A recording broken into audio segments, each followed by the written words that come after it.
ओम नमो भगवते वासुदेवाय। श्रीमद् भगवत गीता यथारूप। इस अध्याय में भगवान श्री कृष्ण अर्जुन को अपने विराट रूप का दर्शन कराते हैं। हे प्रभु, हे योगेश्वर, यदि आप सोचते हैं कि मैं आपके विश्व रूप को देखने में समर्थ हो सकता हूँ तो कृपा करके मुझे अपना असीम विश्व रूप दिखलाइए।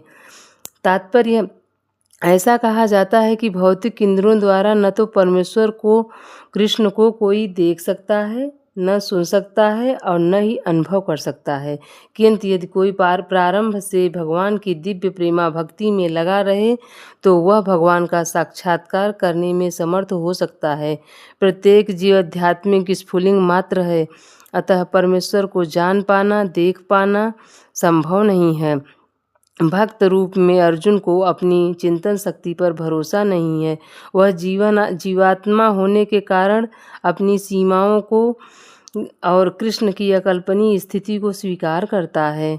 अर्जुन समझ चुका था कि एक क्षुद्र जीव के लिए असीम अनंत को समझ पाना संभव नहीं है। यदि अनंत स्वयं प्रकट हो जाए तो अनंत की कृपा से ही उसकी प्रकृति को समझा जा सकता है। यहाँ पर परमेश्वर शब्द ही अत्यंत सार्थक है, क्योंकि भगवान के पास अचित्य शक्ति है। यदि वे चाहे तो असीम होकर भी अपने आप को प्रकट कर सकते हैं। अतः अर्जुन कृष्ण की यह कल्पनीय कृपा की याचना करता है। वह कृष्ण को आदेश नहीं देता जब तक कोई उनकी शरण में नहीं जाता और भक्ति नहीं करता। कृष्ण अपने को प्रकट करने के लिए बाध्य नहीं हैं। अतः जिन्हें अपनी चिंतन शक्ति यानी मनोधर्म का भरोसा है वे कृष्ण का दर्शन नहीं कर पाते। भगवान ने कहा, हे अर्जुन, हे पार्थ, अब तुम मेरे ऐश्वर्य को, सैकड़ों हजारों प्रकार के दैवी तथा विविध रंगों वाले रूप को देखो। तात्पर्य, अर्जुन कृष्ण के विश्व रूप का दर्शनाभिलाषी था, जो दिव्य होकर भी दृश्य जगत के लाभार्थ प्रकट होता है। फलतः वह प्रकृति के अस्थायी काल द्वारा प्रभावित है। जिस प्रकार प्रकृति यानी माया प्रकट अप्रकट है, उसी तरह कृष्ण का यह विश्व रूप भी प्रकट तथा अप्रकट होता रहता है। यह कृष्ण के अन्य रूपों की भांति वैकुंठ में नित्य रहता।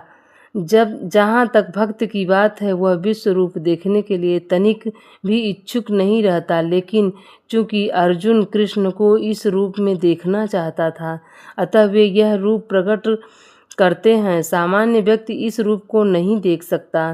श्री कृष्ण द्वारा शक्ति प्रदान किए जाने पर भी इसके दर्शन हो सकते हैं। हे भारत, लो तुम आदित्य वसुओं, रुद्रों, अश्विन कुमारों तथा अन्य देवताओं के विभिन्न रूपों को यहाँ देखो। तुम ऐसे अनेक आश्चर्यजनक रूपों को देखो जिन्हें पहले किसी ने न तो देखा है और न ही सुना है। यद्यपि अर्जुन कृष्ण का अनंत अंतरंग सखा तथा अत्यंत विद्वान था, तो भी वह उनके विषय में सब कुछ नहीं जानता था। यहाँ पर यह कहा गया है कि इन समस्त रूपों को न तो मनुष्य ने इसके पूर्व देखा है न सुना है। अब कृष्ण इन आश्चर्यमय रूपों को प्रकट करते हैं। हे अर्जुन, तुम जो भी देखना चाहो उसे तत्क्षण मेरे इस शरीर में देखो। तुम इस समय तथा भविष्य में जो भी देखना चाहते हो उसे यह विश्व रूप दिखाने वाला है। यहाँ पर एक ही स्थान पर चर अचर सब कुछ है। तात्पर्य, कोई भी व्यक्ति एक स्थान में बैठे बैठे सारा विश्व नहीं देख सकता। यहाँ तक कि बड़े से बड़ा वैज्ञानिक भी यह नहीं देख सकता कि ब्रह्मांड में अन्य भागों में क्या हो रहा है, किंतु अर्जुन जैसा भक्त यह देख सकता है कि सारी वस्तुएं जगत में कहाँ कहाँ स्थित हैं। कृष्ण उसे भक्त शक्ति प्रदान करते हैं जिससे वह भूत, वर्तमान तथा भविष्य जो कुछ देखना चाहे देख सकता है। इस तरह अर्जुन कृष्ण के अनुग्रह से सारी वस्तुएं देखने में समर्थ है, किंतु तुम मुझे अपनी इन आँखों से नहीं देख सकते, अतः मैं तुम्हें दिव्य आँखें दे रहा हूँ।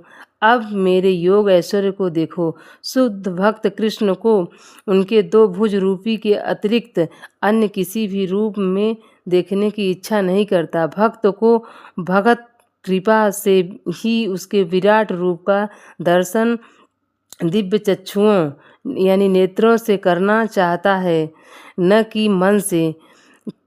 कृष्ण के विराट रूप का दर्शन करने के लिए अर्जुन से कहा जाता है कि वह अपने मन को नहीं अपितु दृष्टि को बदले। कृष्ण का यह विराट रूप कोई महत्वपूर्ण नहीं है, यह बाद में इस श्लोक में पता चल जाएगा। फिर भी चूंकि अर्जुन इसका दर्शन करना चाहता था, अतः भगवान ने उसे विराट रूप को देखने के लिए विशिष्ट दृष्टि प्रदान की।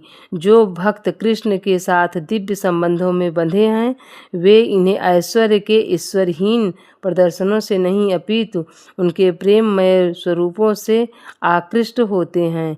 कृष्ण के बाल संगी, कृष्ण के सखा तथा कृष्ण के माता पिता यह कभी नहीं चाहते कि कृष्ण उन्हें अपने ऐश्वर्य का प्रदर्शन कराएं, तो वे तो शुद्ध प्रेम में इतने निमग्न हैं कि उन्हें पता ही नहीं चलता कि कृष्ण भगवान हैं।